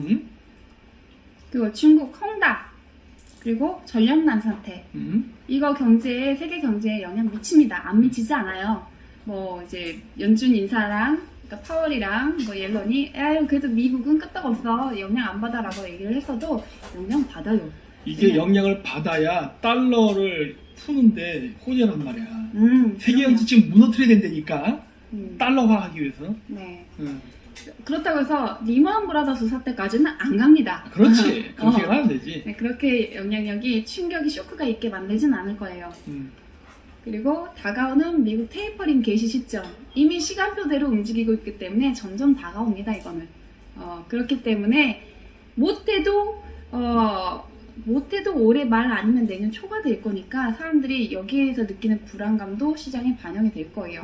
물론 그동안 여러 번 했기 때문에 사실 한 번 노출된 이슈는 계속 지속되기는 힘듭니다. 그래서 잠깐 조금씩 영향을 미치겠지만 점점 시간이 다가올수록 충격이 좀 더 커질 수도 있다. 그리고 미국 부채 상환 유예 진입 부결 요거 정말 큽니다. 이거 주의하시라고 말씀드렸는데 준비 안 되신 분들은 마음이 아프지만 어쩔 수 없어요. 어쩔 수 없어. 저도 잠깐 이제 원래는 주식을 안 하고 다 끊었었다고 했잖아요. 잠깐 들어가서 조금 먹고 나왔습니다. 단타를 치면 안 되는데 저거는 내가 봐도 해가지고 잠깐 들어가서 먹고 나왔어요. 미국 주식 가가지고. 먹고 나왔어요. 네. 손해 안 봤어. 그리고 되게 잘 나왔다. 제가 그렇게 생각했어요. 잘 나왔지. 딱 감이 이거 심상치 않은데 지금 단타 칠 때 아니야. 쑥 나왔어요. 비싼 학비를 냈는데 그럼. 그 정도는 빨리 감이 와야지 이제. 그쵸. 음. 자, 여기에서 우리가 요거를 한번 보도록 하겠습니다. 이거. 요거가 이제 또 어떤 형태인지 또 우리가 봐야 돼요. 네, 요걸 보기 이전에 중간 정리 한번 하고 가겠습니다. 네. 네. 오늘의 중간 정리. 우버 드셨어요? 감사하다고 하시네요. 네, 축하드려요. 네. 여기 정리 좀 읽어주실 수 있을까요? 네. 델타 헝다 중국 전력량 테이퍼링, 미국 부채 상한, 글로벌 경제 악재, 백신 접종 목표 달성으로 위드 코로나 전환, 경제활동 회복 기대에서 호재.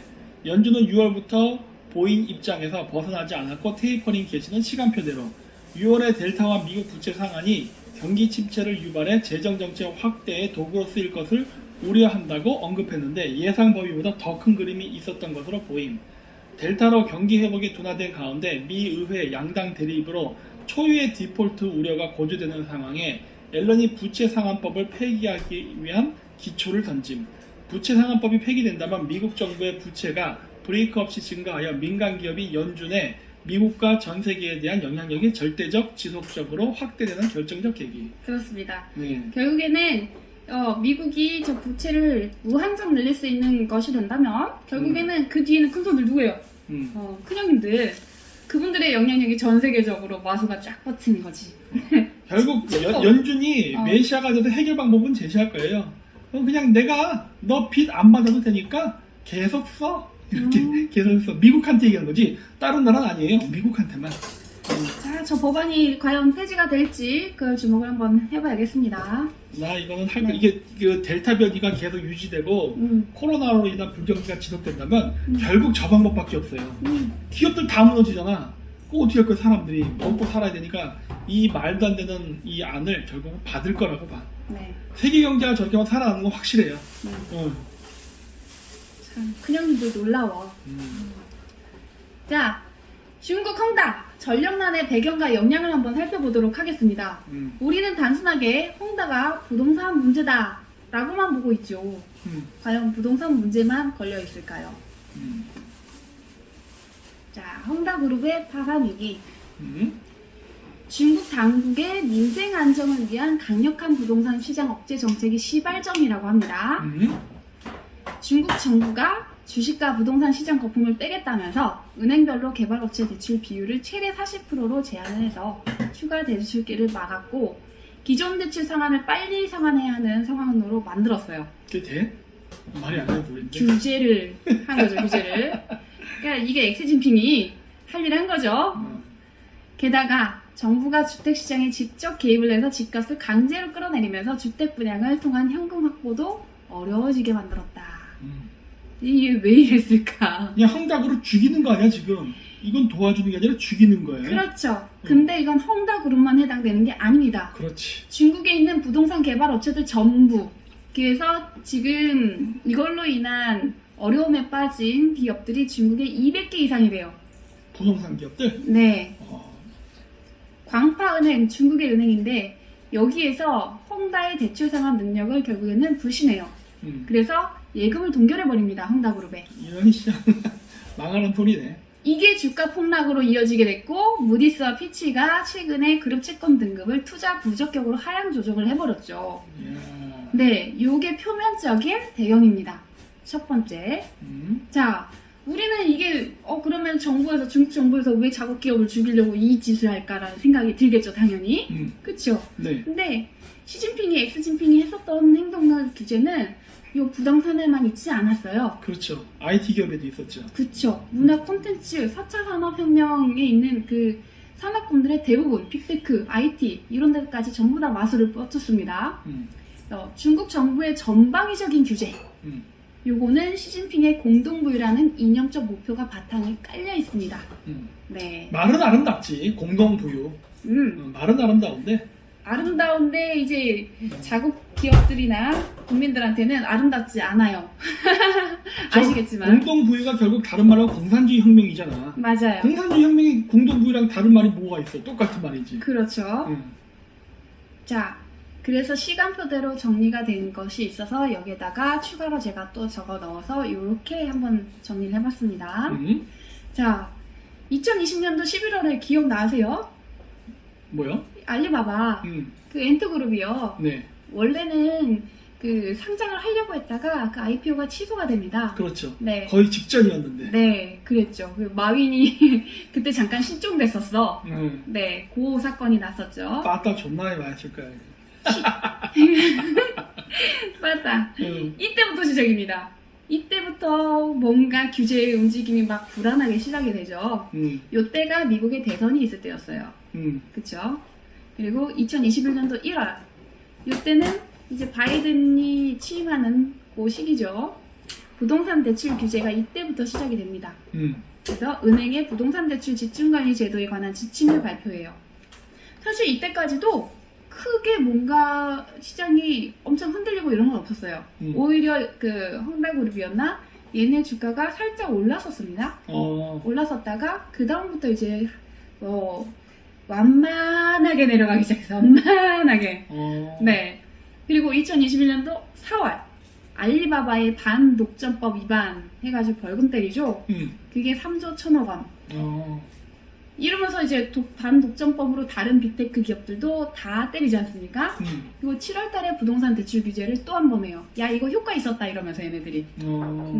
그래서 개발업체의 자금 조달 과정을 조사하기 시작해요. 이때부터 이제 쭉쭉쭉 빠지면서 헝다가 여기서 이렇게 딱 대두된 겁니다. 밑에는 보시다시피 7월달에 어떤 규제들이 있었는데 이렇다라고 설명을 해드렸는데 반독점법으로 이제 다른 빅테크 업체들 알리바바, 텐센트 해가지고 22개 업체 과징금 부과되고 그리고 사교육도 민간기관 허가 중단해주고 텐센트 같은 경우에는 음악의 독점 판권 포기 명령까지 내려요. 진짜 야, 진짜 이거 중국이 돈 벌 수 있는 거는 다 우리 한류가 앞으로도 번창할 거야. 네. 얘네 문화 콘텐츠 다 죽여버렸어. 훌륭해. 시진핑은 확실히 몽골계가 맞아. 한족일 리가 없어. 왜냐면 저건 한족을 멸망시키는 행위거든. 이게 너무 놀라운 거예요. 이게 훌륭해. 이 나라의 국가의 최소한 지도자라면 조금이라도 내가 이 나라의 지도자라는 생각을 가지고 있다면 저렇게 못해요. 그러니까 약간 모택토하고 비슷하다니까. 그래서 유태인 너는 함부로 먹으면 안 돼. 맞아요. 먹었으니까 일을 해야지. 큰 깨달음을 얻었으나 때는 늦었다. 안 돼. 그렇죠. 해야지. 시킨 대로 해야지. 때는 늦었어요. 약 빠꾸 없어 형님들. 그래도 본인 돈은 보존되잖아. 약속만 지키면 본인의 부는 대대손손 보장되는 거예요. 그렇죠. 해야지. 그리고 본인 다음 임기도 이제 내년 10월에 정해진 때니까 더 잘 보여야죠. 그럼. 중국 부동산 대출 총량 관리 도입 이거 어디서 많이 본 것 같지 않아요? 우리나라에서 본 것 같은데. 그쵸? 네. 대출 총량 관리 지금 우리나라 하고 있는 겁니다. 저 이거 보고 소름 돋았어요. 이게 1월 1일에 있었던 일이에요. 이게 중국에서. 근데 우리나라 지금 일어나고 있죠. 대출 총량 관리. 후덜덜합니다. 후덜덜. 후덜덜해요 지금. 조심들 하세요. 집값이 안정돼야 돈을 쓰는 게 아니라 지금 경제가 안 돌아서 쓸 돈이 없어요. 그럼. 집값이 안정돼도 네. 직업이 없어요. 아, 직업이 안정되면 뭐야? 내가 돈이 없는데. 그러니까 일자리가 있어야지.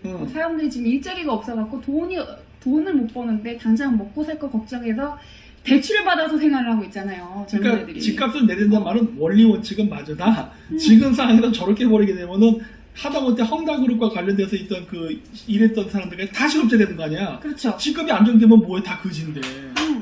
소비 안 일어나. 자, 여기도 이거 뉴스도 딱 보면은 여기 빨간색 한번 읽어주시겠습니까? 중국 당국이 새벽 벽두부터 부동산 가격 안정화 정책을 꺼내들었다. 국민소득 평균 소득에 비해 턱없이 비싼 주택 가격을 낮춰 중산층과 서민의 주거비 부담을 덜어주기 위해서다.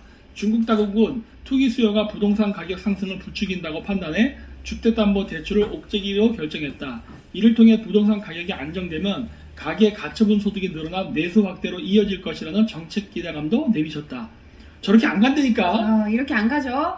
이거는 진짜 얘네들 생각. 그리고 그냥 얘기하는 거. 음. 얘기하는 거지. 말만 이런 거지. 실제로 그렇게 안 간다는 거 얘네들도 알고 있어요. 일본이 플라자 합의 이후에 어마어마하게 엔화가 강세를 보이면서 뭐 해외 부동산하고 일본 부동산 막 폭등했잖아요. 네. 그 폭등한 거 집값 안정시킨다고 그때 이자 대출 이자 올리면 어떻게 됐어? 일본이 그냥 무너져 버렸잖아. 그냥 91년대 버블 경제 붕괴돼 버렸잖아요. 버블 경제가 붕괴됐을 때 그때 당시에 모든 일본들이 피해본 거 아니에요? 그 부동산 투기에 나섰던 그 부동산 기업들이 망했어요. 네. 그 부동산 기업들이 망한 거지 음. 일반인들은 전혀 상관없었어. 근데 어떤 일이 발생했느냐? 그 일본의 그러한 그 부동산을 매매했던 기업들이 무너지면서 장기적인 불황이 오면서 일본이 그때부터 서서히 골병이 들면서 망하기 시작합니다. 그게 지금 중국에 일어나고 있는 일이에요. 저렇게 하면 그 일이 발생해요. 그래서 야 이거 중국 자폭하네? 그러니까 이게 어떻게 보면 중국판 버블 경제 붕괴 시나리오가 될 수 있는 거거든. 야 훌륭하네. 지금 딱 중국이 그 시나리오를 하고 있습니다. 저렇게 하면 망하는 네. 거야. 진짜 여기 중국의 전문가들은 실물 경제를 아는 사람이 없나 보네. 아니면 시키는 대로 하는 거거나. 이따 재밌는 자리 하나 보여줄게요. 저건 절대 저렇게 하면 안 되는 거거든. 그치. 우리나라도 그래서 불경기가 온다 해서 부동산을 함부로 못 떨어뜨려요. 떨어뜨리면 우리도 박살나는 거야. 응? 그렇게 갈 수가 없어. 자, 부동산 시장 안정화 찾는 중국에서 7월 달에 한 번 더 강하게 규제를 했다고 했죠. 야, 이거 통했어. 이러면서 규제 1월 달에 했었던 거 통했어. 하면서 더 강화하는 거예요. 그래서 금융당국의 대출 규제 강화와 지방정부 맞춤 공조하겠다. 이런 걸 한 거죠. 8년 만에 부동산 대출 증가율 최저치로 기록했다고. 우리도 지금 대출 쪼이고 있잖아. 이런 얘기하면서 좀 불안하다니까. 그래서 근데 네. 우리나라는 상황이 좀 다르지 않을까? 우리 좀 다르죠. 저는 그렇게 생각을 해요. 네, 저렇게 부동산을 잡는 거 아니에요. 저렇게 잡으면 큰일 나는 거예요. 네. 자, 요 배경에는 요것도 같이 보면 도움이 됩니다. 블랙스톤 드디어 나왔구나. 그쵸, 블랙스톤. 그래, 좋아. 원래는 이렇게 소차이나라고 해서 여기도 부동산 개발하는 업체예요. 여기 같은 경우에는 랜드마크들을 건설을 했고 해서 여기도 꽤 잘 나가는 곳입니다. 근데 여기에 대한 그 인수를 블랙스톤이 2020년도부터 타진을 해요. 타진을 하는데 잘 안 되다가 2021년도 6월 18일 그러면은 몇 달 전이네, 4달 전이네요.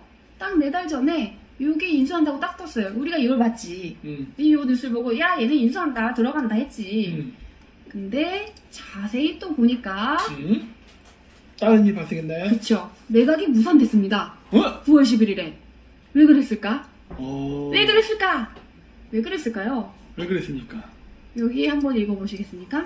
소차이나와 블랙스톤 측이 구체적으로 사유를 밝히지는 않았지만 소차이나 매각 무산은 중국 시장감독관리총국이 지난달 자국 반동조법을 근거로 블랙스톤이 소차이나 인수 문제에 관한 조사를 개시한 가운데 이루어졌다.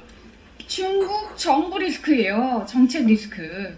결국에는 중국 정부가 엑스진핑이 이러한 것들 반독점법으로 해가지고 걸었다 이겁니다. 그러면 야 엑스진핑이 부역을 잘해주고 있다가 왜 저렇게 땡깡 났을까?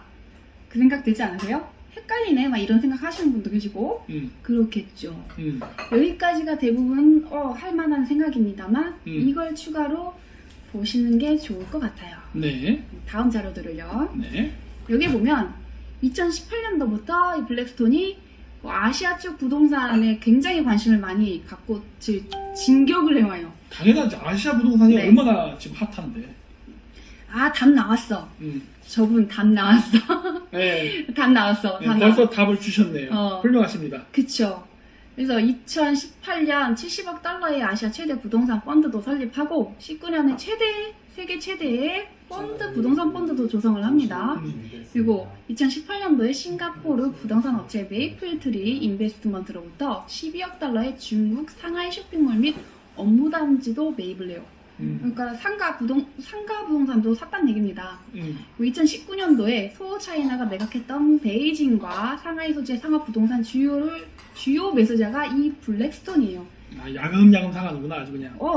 엄청나게 진출을 열심히 하고 있었어요. 음. 소유차이나 같은 경우는 베이징하고 상하이 등 주요 도시에서 세련된 디자인의 복합 상업시설을 지어서 운영해온 홍콩 증시에 상장되어 있는 업체입니다.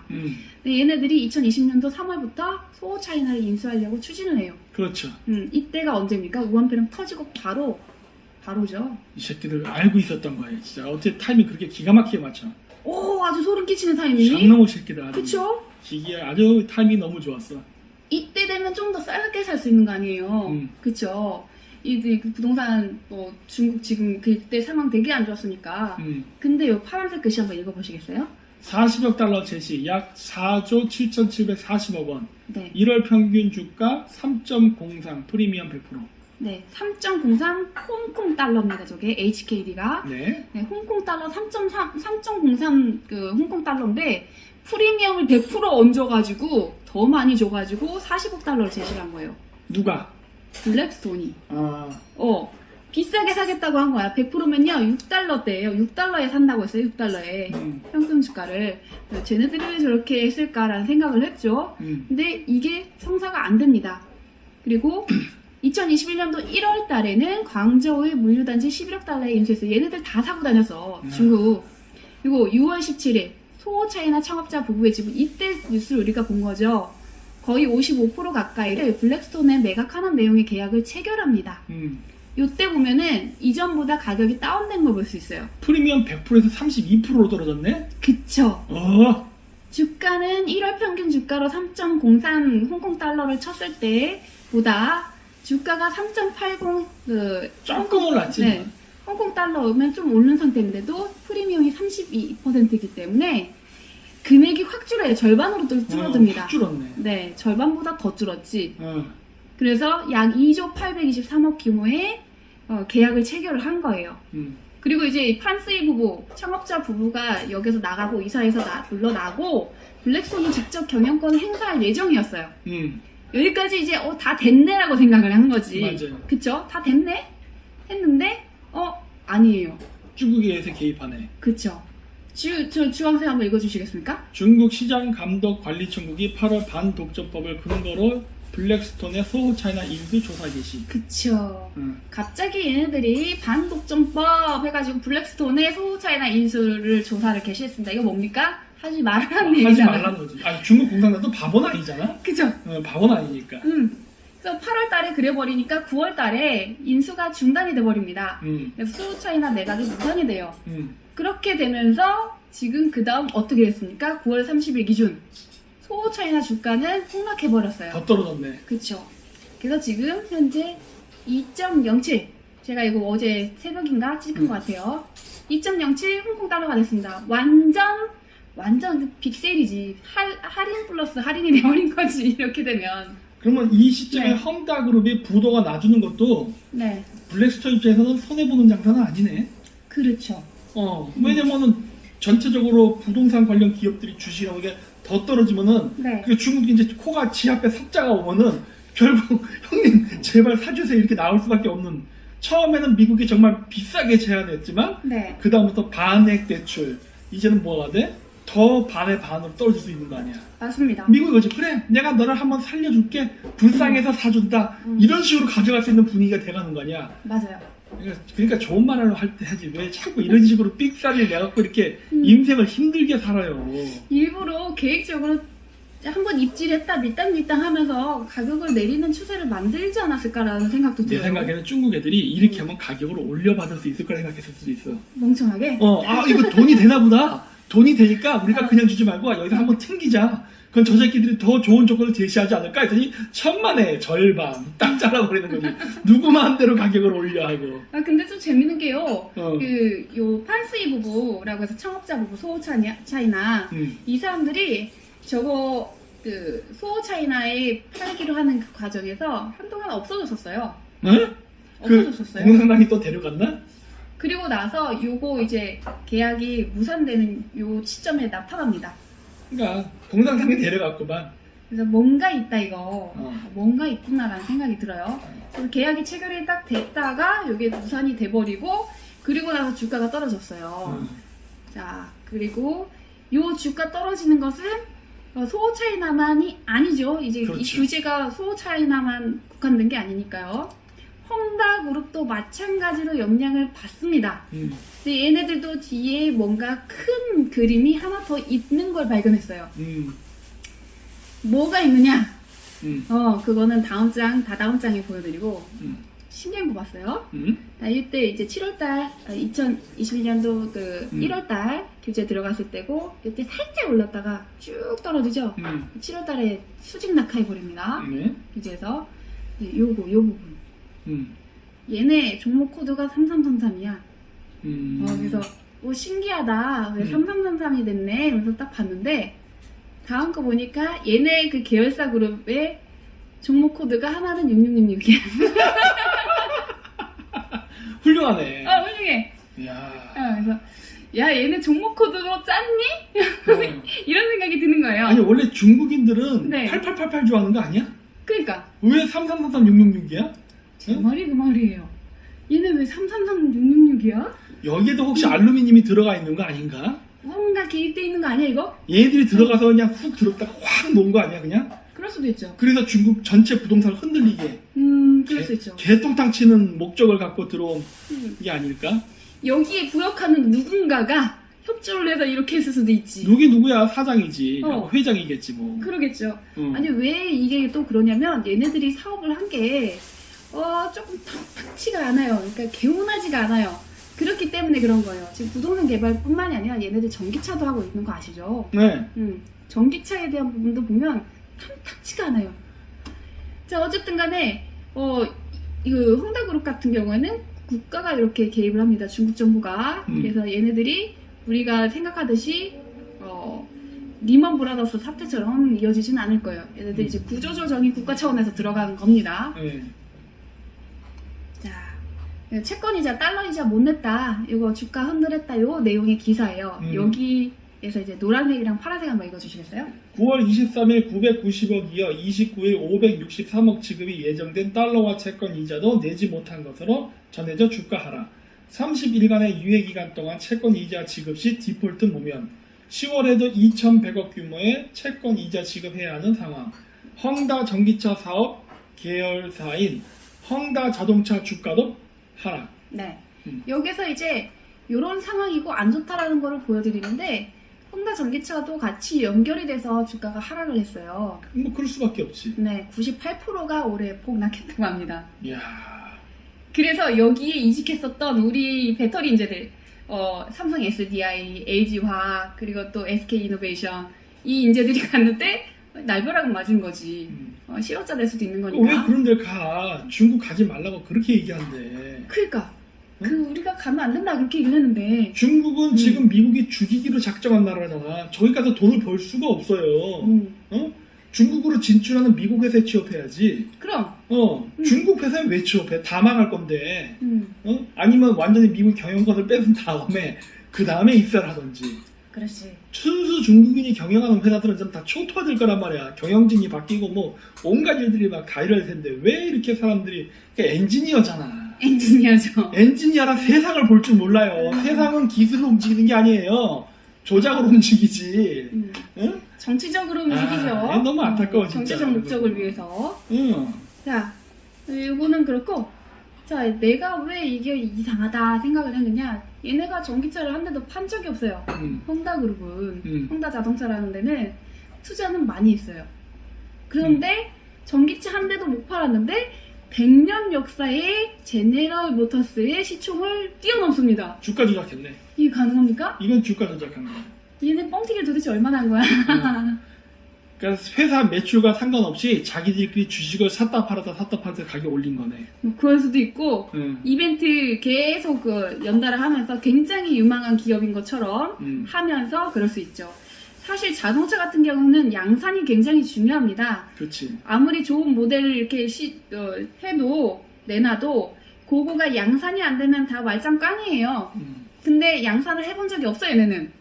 그런데 GM의 시총을 넘어섰다는 거죠. 이게 4월 24일 한경 글로벌 마켓에 나오는 내용입니다. 얼마나 개사기인지가 보여지는 거죠. 그쵸. 말도 안 되는 사기인 거지, 이건. 그렇죠. 세상 굴도 없는 사기지, 이건. 근데 예전에 한번 이렇게 중국 전기자동차 하나 그 사기로 한번 주식 한번 폭망한 적 있지 않나? 아, 나는 택시 만든다고 해서 드론. 그 어. 나는 택시 그 맞아. 네. 그 드론. 그것도 한번 이런 식이었잖아. 음. 생산한 적이 없는데 주가 마구 올랐었어.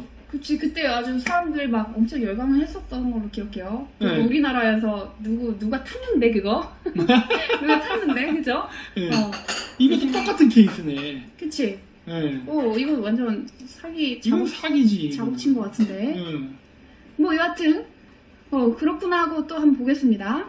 자, 여기 이력을 보면 중국에서 두 번째로 큰 부동산 개발 회사 헝다그룹이 설립한 회사 헝다자동차래요. 헝다 그룹 보고 주식 산 걸 거예요. 예. 처음엔 그랬을 거야. 예. 시총 860억 달러 정도, 96조. 와, 진짜 비싸다. 1년 동안 주가가 1000%가 상승했대요. 이야. 야, 이건 작전하고 들어온 거 아닐까? 아, 1년 이거 동안 말도 안 되는데. 1000%면 어마어마한 도박이죠. 중국 자동차주 가운데서 시총이 1위랍니다, 1위. 차도 안 생산하는데. 네. 2위가 비아디, 그리고 시총 비교를 해봤을 때 테슬라 뒤에 도요타 있고 폭스바겐 있고 얘네 다 양산했죠. 예. 다임러, 그러니까 벤츠 생산하는데. 진짜 하는 데지. 네, 여기 진짜 하는데. 그리고 여기는 하나도 안 한 데가 그 다음이야. 하나, 둘, 셋, 넷, 다섯 번째, 5위야. 전 세계 시총 5위야. 야, 이게 현대보다도 크다는 건가, 그러면? 이게 전기차 기준일 거예요, 전기차 기준. 전기차 기준? 맞나? 하여튼 시총 비교를 이렇게 했을 때 이렇게 나온 거 보니까 전기차예요. 뒤에 있는 애들 리오도 이게 전기차니까요. 그리고 그 다음이 GM이에요. 그 다음이 GM. 그리고 스텔란티스라고 해서 크라이슬러, 피아트, 푸조가 합병한 요 회사가 합병 출범한 게 이게 그 다음입니다. 헝다차는 한 번도 그 차를 생산한 적이 없는데 GM보다 어떻게 앞에 있을 수가 있죠, 시총이. 말이 안 되지. 이거는 개사기다. 아무리 봐도 개사기다. 그 다음이 이거 중국 회사 니오. 얘네는 생산을 했어요. 실질적인 활동을 했습니다. 근데 얘네들은 뭐 그렇다 하는데 얘는 도대체가 이해가 안 가는 거죠, 제가 봐도.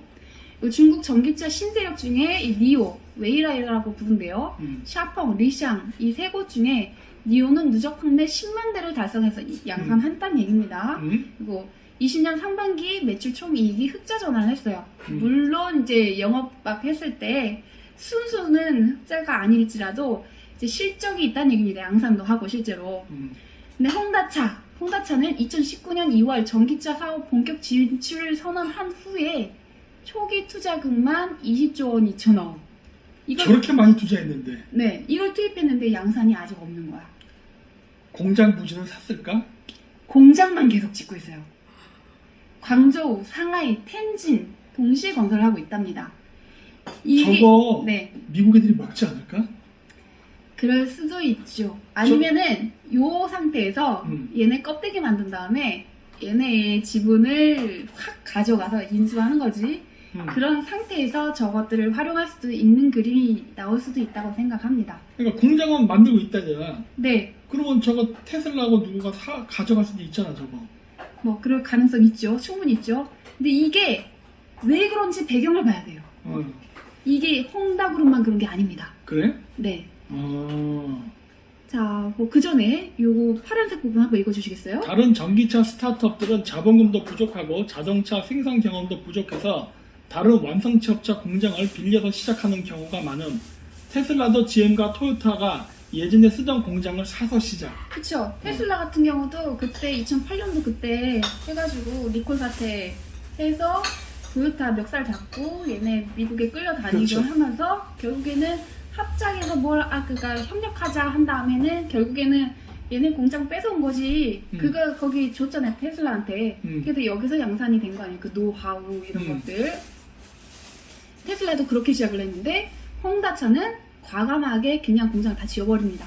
그러니까 평상시에 자동차를 지었던 회사도 아니고 없는데 남들도 기존 라인을 이용하는데 그냥 지 혼자 창의적으로 만든 거네. 그쵸. 왜 그랬을까? 왜 이 그랬을까? 배경에 뭐가 있을까? 짜잔. 중국에서는 부동산 개발 업체의 전기차 진출이 트렌드라고 합니다. 저 국가에서 뭐 세제이틀이나 지원금을 줘요? 그것을 우회하는 행위죠. 왜냐 그러지 않고선 저거 할 네. 이유가 없거든. 왜냐? 미국이랑 유럽이 야 너네 저 보조금 저거 하면서 전기차 그거 하면 공평하지가 않아. 이렇게 하니까 그걸 지적을 하니까 얘네들이 꼼수를 쓴 겁니다. 자, 요거 이제 배경을 한번 보겠습니다. 표면적인 것과 이제 내부적인 것을요. 중국 정부가 매년 3월 양해에서 내놓는 공식 업무 보고에 2018년부터 계속 이 얘기를 써놨대요. 주택은 거주용이지 투기 대상이 아니다 라는 문구를 삽입해서 부동산 시장 과열 단속 의지를 보였다고 합니다. 그럼 당연히 시장은 긴장을 하고 눈치를 보죠. 자, 지방정부 같은 경우에는 부동산 개발업체한테 땅을 빌려주는 걸로 재정의 상당 부분을 충당하고 있었대요. 근데 이걸 대놓고 하기가 어려워지는 거예요. 근데 전기차를 한다고 하면 얘기가 달라집니다. 부지 확보를 위해서 거짓말했구나. 그쵸. 이거 파란색 한번 읽어주시겠어요? A라는 기업의 전기차 공장이나 부품 단지를 조성한다고 하면 지방정부는 땅 내주기가 쉬워짐. 지방정부가 A기업에 200만 평을 내주면서 150만 평은 산업단지에 쓰고 나머지 50만 평은 알아서 하라고 하면 A기업은 거기다 아파트를 지어서 돈을 버는 거죠. 그렇죠. 150만 평은 전기차에 진출해서 거기에 산업단지 공장 직관으로 쓰고 또는 부품, 전기차 부품 이런 거 나머지 50만 평에다가 아파트 지어갖고 돈 버는 거예요. 이게 얘네들이 이 구조가 맞물려 있는 거야. 꼼수랑 같이. 이러면은 A 전기차를 개발할 이유가 없지. 그쵸. 아, 그러니까 공장만 짓고 있는 거지. 공장도 껍데기만 짓고 있을 가능성이 있어. 그럴 수 있죠. 생산 라인은 비싸거든. 음. 가건물. 그리고 나중에 어떻게 하면 돼? 부도 처리하면 돼요. 근데 그 과정에서 주가해서 주가 돈 뻥튀기해서 먹을 수도 있고. 그쵸. 야, 이거는 사기인데? 야, 이거를 중국 공산당이 살려두면 안 되지? 이건 진짜 말도 안 되는 개사기인데. 오히려 뒷정리할 수 있는 계기를 만들어준 거 아닙니까, 이거? 솔직히? 이거 어마어마한 사기야, 이거는. 그렇지만 좀 더 한번 보겠습니다. 네. 개사기지, 개사기 이건. 자, 이것은 사실 중국이 자동차 산업을 지원하는 보이지 않는 구조다. 그래서 업계에서는 공공연한 비밀이었다고 합니다. 이게 헝다그룹만 그런 게 아니라 다른 부동산 개발 업체들이 전부 다 이랬다는 거예요. 이래서 중국이 네. 그 자동차라든가 이런 기초 산업이 발달 안 했던 거야. 안 한 이유가 여기에 있는 거네. 그렇죠. 얘네들 투자는 엄청 하고 있는 걸로 보이는데. 저번에 반도체 공장도 대규모로 짓다 그냥 끝났잖아. 그것도 개사기로 끝났잖아. 네. 비슷한 구조지. 전기자동차, 반도체. 국가에서 이제 투기가 아니라 일자리 창출해서 해라 하니까 분명히 그것도 부동산 업체가 분명히 개입했을 거야. 반도체 공장도. 그래서 그냥 휙 날려버리는 거지. 아, 진짜 얘네들이 기상천외. 이거 중국 애들 머리 쓰는 게 역시 중국스러워 진짜. 이러니까 수조가 들어가도 기술 개발이 이루어지지 않는 거야. 그 결과물이 안 나오는 거예요. 안 나와. 결과물이 나와야 되는데 이 정도 획쯤 했으면 대단하죠. 그래서 미국과 유럽이 이제 야 너네 기업 보조금 줘가면서 야 불공정 경쟁하지 말고 정당하게 해야지 하니까 편법을 이렇게 해서 쓴 겁니다. 꼼수. 부동산 개발 업체 1위 비구이 위한 컨트리 가든 얘네도 똑같이 한대요. 그래서 2018년도에 광둥성에다가 신에너지차 산업단지를 조성을 해서 화사신프라는 기업도 난징에 전기차 부품 단지를 조성했고 이런 식으로 해서 다른 기업들도 하고 있다는 얘기예요. 그 헝가뿐만 아니라 쟤들도 뒤질 가능성이 높네. 그리고 저것 때문에 중국의 전기차 산업은 개작살 날 수도 있어요. 이미지를 버릴 수 있다고. 그쵸. 아까 니오처럼 정상적으로 하는 애들도 그 굉장히 의심의 눈초리를 받아서 저거 쟤네들도 괜히 주식 떨어질 수 있어. 괜히. 도매금으로 넘어가는 거죠. 괜히 떨어질 수 있어. 우리는 아니에요. 그래도 그러면 이제 어떻게 돼? 테슬라가 잡는 거지. 역시 아메리카를 믿어야 돼. 그럼. 이렇게 되는 거지 사람들은. 중국도 못 믿겠어. 나 그냥 미국 테슬라 탈래. 이렇게 갈 가능성이 높아져. 중국 자동차 어떻게 믿어 이러고. 못 믿지. 테슬라도 사고 나는데. 그래도 주가는 꾸준하더라. 뭐 어쨌든 간에. 그래도 최소한 걔는 뭔가 하기는 하잖아. 중국 애들 아무것도 안 하네 진짜. 이거 너무한 거 아니야? 야, 이거는 사실은 그리고 인프라는 조성은 해준 거긴 해요. 이렇게 목적 불문, 이유 불문 이렇게 조성되는 전기차 단지와 부품업체들이 중국 전체 전기차 공급사 수를 폭넓게 구축했다. 부품 단지도 있고 전기차 양산하는 데도 있고 뭐 그 관련된 업체도 있고 해서 세워놨으니까요. 자, 근데 이거는 다 쓸모가 없단 말이야 얘네들은. 아니 저거 연결이 안 돼요. 왜냐면은 일을 안 하잖아. 예를 들어서 우리나라에도 지금 유령 상가들 많거든요. 상가가 갖춰졌다고 해서 상권이 형성돼요? 어차피 안 들어오면 안 되는 거야. 그럼요. 소용없어. 저거 부도 처리해버리거나 저 부도 처리해야 돼. 아니면은 넘기거나 누구한테 싸게. 블랙스톤이 기다리고 있죠. 기다리고 있지. 블랙스톤만 입 벌리고 있는 게 아니야. 그렇지. 다른데 골드만삭스, 다 JP 기다리고 모건 있지. 다 이러고 있다고 다. 우리 돈 들고 있다 이러면서. 저거는 경매가 나오든 뭐로 나오니까 진짜 헐값에 가져갈 수 있는 거 아니야. 주워 먹는 거 아니야 진짜. 그죠. 막말로 너네 부도해가지고 국가의 경제 위기가 오느니 우리가 싸게 이렇게 해서 지분 참여해가지고 하는 게 어때? 하면은 오케이 안 할 이유 있어요? 시진핑도 안 할 수가 없는 게 자기 정치 생명이 걸렸단 말이야. 뭐 어떻게 돼? 외관상으로는 부도가 나서 팔린 게 아니라 그냥 잘 인수합병 됐다 이렇게 나가는 게 낫지. 그 선진 기업과 서로 기술 협력을 통해서 뭐 중국의 뭐 넓은 시장과 미국의 뭐 앞선 기술을 합친 뭐 상생적인 요소가 있는 뭐 협력. 말도 안 되는 거짓말하면서 말도 안 되는 거짓말하면서 그냥 울며 겨자 먹기로. 왜냐 이거 파산했다고 하면 이미지가 정말 개추락하는 거거든. 그렇죠. 시집을 그렇게 하면 안 돼 지금. 야 이거 미국 블랙스톤은 놀았네. 완전 할인. 여기서 또 우리 프리미엄 먼저 줄게 했다가 할인. 반값도 안 되네. 이러다 또 딱 하면 이제는 주가 봐요. 저거는 프리미엄 안 얹어주고 그냥 사도 감사합니다 할 판이야 지금. 제발 사주세요. 제발 사주세요. 제발 사주세요 이제. 그런 상황이 돼버렸죠. 야, 이거 중국 애들이 괜히 장난치고 이렇게 비싸게 팔려다가 뒤지는 거예요. 이 유목민족이 원래 농경민족보다 장사는 더 잘해. 우리는 맨날 비단 왕서방한테 당했지만은 비단 왕서방은 실크로드 상인한테 또 그렇게 또 사기를 당했거든. 우리 너무 상상감 없는 거? 아니 중국 진짜 이거 제대로 죽었는데 이거. 중국은 이제 친환경 사업도 망한 거야? 얘네는 친환경 사업이 진짜 망한 거야. 친환경 사업을 선택하면 경제가 폭망하고 경제를 막으려고 하면 친환경으로 두들겨 맞고 어쨌든 진퇴양난입니다. 아니 이거 어차피 친환경이었잖아 전기 자동차는. 이거 망한 거네. 누가 앞으로 친환경 사업을 하겠어. 큰일 났어. 그러니까 중국은 이것뿐만이 아니라 태양광도 정부 차원에서 지원해서 했어요 얘네. 뭐 그런데 과연 경쟁력이 그만큼 있느냐. 가격 경쟁력 때문에 그동안 뭐 썼을진 몰라도 품질에 대해서는 인정을 받은 걸 제가 못 봤어요. 그래서 아마 이 사업들 해왔었던 거 정부 차원에서 원래 국가 주도로 하는 사업이 그렇게 썩 질이 좋지 않습니다. 그러니까 이제 국영기업은 힘이 없다 했잖아. 근데 아까 어떻게 해서 이렇게 되면은 전력난 때문에 국영기업만 살아남게 될 거라고 했잖아요.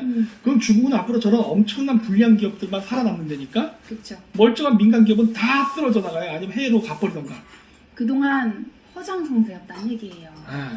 일본은 30년을 버텼는데 중국 실망이야. 이거 너무 빨리 무너져서 이거 미국 애들도 싱거워서 이거 게임 하겠어? 안 돼. 미국은 일본이랑 싸울 때 진짜 머리를 쥐어짜면서 했다고. 왜? 일본이 이길 때도 있고 질 때도 있고 막 그랬거든요. 네. 물론 결론적으로 일본이 졌지만 근데 중국은 이건 뭐 대가리를 쓸 필요가 없어. 왜 이렇게 멍청하게 그지없고 이렇게 약해?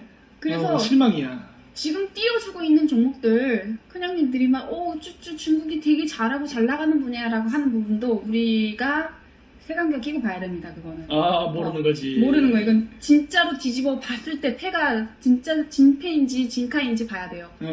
지금 저런 수준이면 저기는 뒤집었을 때 다 허장성세일 가능성이 매우 높아요.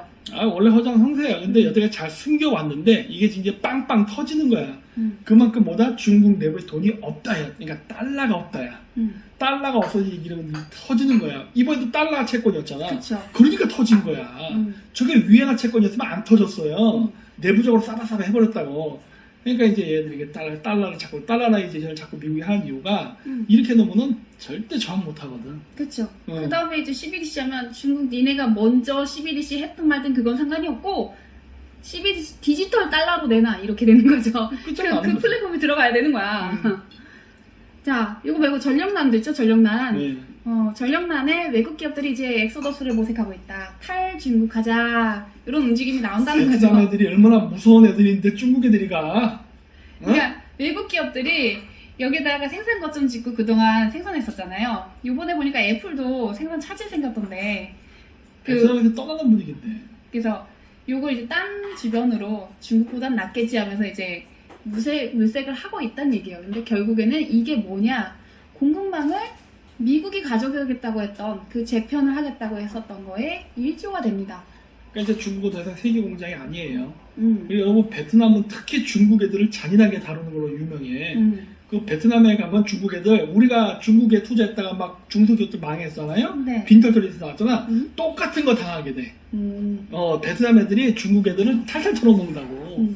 여기는 지금 이제 중국 애들이 간다는 게 아니라 중국에다가 상상 설비를 설치했었던 애들이 외국 기업들 외국 기업들이 빠져나오려고 한다는 얘기예요. 중국 애들도 갈 거예요. 음. 결국은 갈 거예요. 중국 애들도. 결국은 중국 기업들도 한 차례 올해 상반기에 다 두들겨 맞아서 이제 한계 기업들 다 나가 떨어져서 망해가지고 야 우리 이제 문 닫자 해가지고 폐쇄돼가지고 생산이 줄어들었어요. 생산 줄어든 거 지표로 나왔죠. 그런데 여기에다가 이제는 해외 기업들이 공장 지어놓은 것도 빼자 이 추세가 되는 거야. 야 얘네 전력 부족해. 이게 일시적인 게 아니라 계속될 것 같아. 그러면 어떻게 됩니까? 중국은 전 세계에 글로벌 공급망 역할을 하던 걸 지위를 잃게 돼요. 지금 이 수순이에요. 그 실업자가 대량 양산되지. 그쵸. 응. 자국 기업, 해외 기업 할 거 없이 생산하는 공장들이 없어져 버리는 거예요. 그러면 실업률 높아지고 얘네들 결국 어느 업종으로 갑니까? 농사해야죠. 농사, 서비스 업종. 음. 후진국형. 그거 해야지. 그거 지표가 나오고 있어요. 중국은 농사 짓고 살아야지. 그 초원도 많은데 왜 그래? 평지도 많은데. 전원생활 하세요. 어? 참 요걸 시진핑이 잘 해주고 있어서 기특하네요. 결국엔 이게 중국 규제 리스크에서 정책 리스크에서부터 출발이 된 거거든요. 전력난도 사실은 얘네들이 호주에 보복하겠다 그걸로 석탄 이제 수입을 안 하는 걸로 해가지고 시작이 됐는데 그거 플러스 친환경, 머리 탈탄소 아프죠. 그거 하면서 얘네 뭐 했습니까? 철강도 조강 그만해라 하면서 너네 철강 생산하지 마 그랬어요. 훌륭하죠. 그래서 우리나라가 포스코가 반사 이익을 얻었습니다. 그런데 여기에서도 포스코가 여기에 중국에 공장이 있을 거 아니에요? 있어요, 중국에. 네. 그 공장도 전력난 때문에 가동 중단됐었어요. 1일부터 다시 정상화가 됐습니다. 한국 기업들이 이런 불안한 상황에서 과연 계속 중국에 공장을 둘 필요가 있을까라는 생각 안 할까요? 그 외국 기업들도 마찬가지죠. 해야 돼. 그렇죠. 그래서 자국 기업들 산업 다 때려 부수고 외국 기업들도 쫓아버리는 상황이 돼버린 겁니다. 규제 위대한 때문에. 시진핑. 위대한 시진핑. 위대한 시진핑. 탄소 배출 감축 정책은 다 아무데나 갖다 붙이면 다 돼. 근데 솔직히 근데 중국이 저걸 안 할 수가 없어요. 왜냐면 지금 트럼프랑 협약 맺고 금융 투자 들어갔잖아. 다 ESG잖아. 그러니까 시진핑도 저거 안 할 수가 없다니까. 해야지. 다 해야지. 무조건 탄소 중립은 해야 되는 거야 이제 중국 입장에서는. 그리고 이게 그 시진핑하고 미국하고 이제 트럼프하고 미중 무역 협상 요거로만 되는 게 아니라 글로벌로 법제화되고 있는 상황이에요. 글로벌로. 안 할 수는 없어요, 솔직히 시진핑이가. 선택 여지가 없는 거지.